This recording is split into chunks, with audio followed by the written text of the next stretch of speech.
देश के ज्यादातर न्यूज चैनल न्यूड चैनल होते जा रहे हैं। भौंकने के अंदाज में एंकरिंग करते टीवी पत्रकार बदन से नहीं जमीर से नंगे होते जा रहे हैं। जूते पर पालिश अगर हाथ से की जाए तो वो काम है, लेकिन जीभ से की जाए तो ये बेहूदगी है। ऐसी ही बेहूदगी ज्यादातर न्यूज चैनल पर साफ दिखाई देती है। किसी भी वक्त टीवी खोलो या तो योगी जी दिखाई देते हैं या तो मोदी जी दिखाई देते हैं।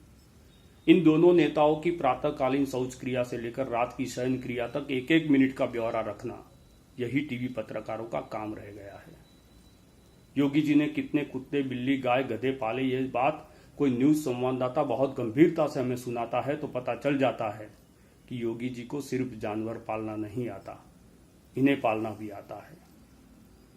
बेशक आप 24 घंटे मोदी जी को दिखाइए, उनके भाषण सुनवाइए, उनका महिमा मंडन कीजिए, लेकिन टीवी के स्क्रीन पर विज्ञापन एडवर्टाइजमेंट लिखा कीजिए ताकि देश को पता चले कि यह व्यवसाय है, पत्रकारिता नहीं है।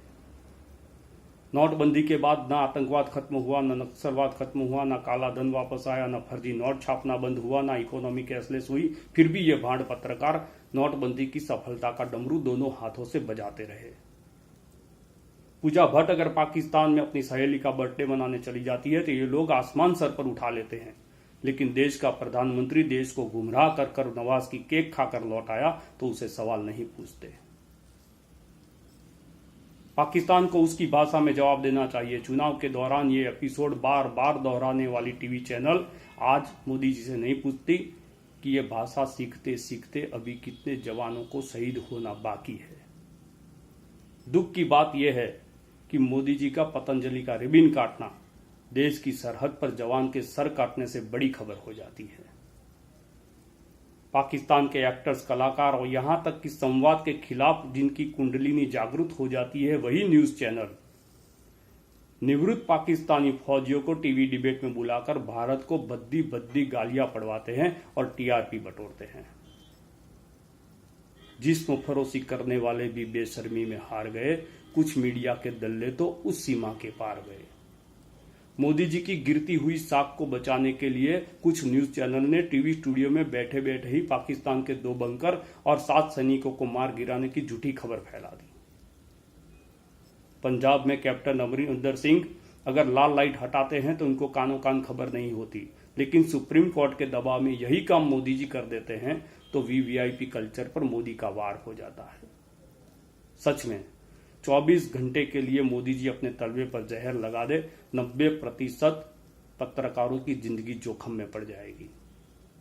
ये बात मैं कह व्यंग में रहा हूं, मगर उसके भीतर के दर्द को, उसके भीतर की गंभीरता को समझने की जरूरत है।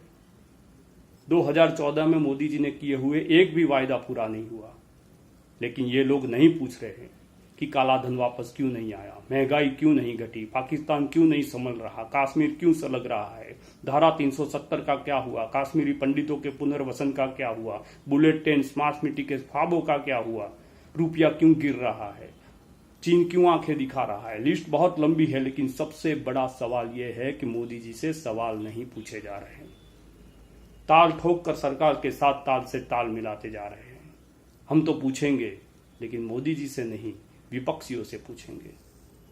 मोदी जी जैसे ही दबाव में आते हैं, देश के कोने में कोई भी आदमी मोदी जी के खिलाफ खड़ा होता है, ये लोग उसके व्यक्तिगत और सार्वजनिक जीवन को नोचने के लिए भेड़ियों की तरह टूट पड़ते हैं। ये पत्रकार नहीं है, पॉलिटिकल सोपारीबाज है।